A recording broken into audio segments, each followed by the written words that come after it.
Big boss Marathi 5च्या घरामध्ये काल एक टास्क पार पडला, म्हणजे घरट्यात अंडे टाकण्याचा कोकिळेचा.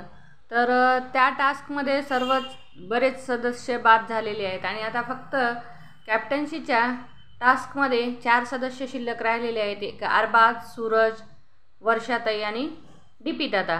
तर हे 4 सदस्य शिल्लक राहिलेले आहेत आणि त्यांना आता आज एक नवीन टास्क दिलेला आहे.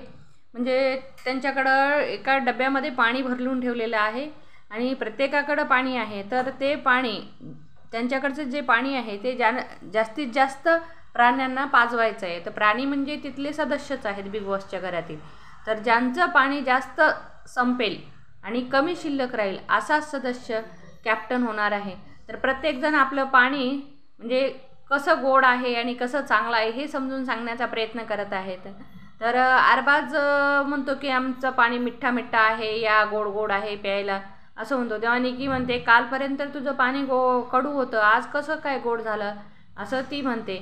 आणि वर्षाताई पण म्हणजे सगळ्यांना म्हणतात की पाणी प्या. तेव्हा पॅडी दादा म्हणतात की तुम्हाला कसं काय वाटते की आम्ही तुमचं पाणी पिऊ.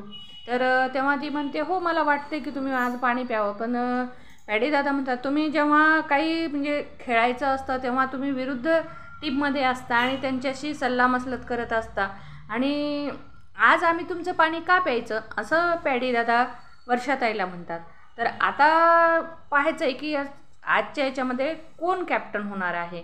तर आधी अरबाज झालेला होता, पण त्यांनी कॅप्टन्सी दान केलेली होती. सूरज आणि वर्षाताई झालेले आहेत. आता आपण यांची कॅप्टन्सी पाहिलेली आहे. आता आपल्याला डीपी दादा कॅप्टन होतील अशी आशा आहे. तर तुम्हाला काय वाटतं, कॅप्टन कोण होणार?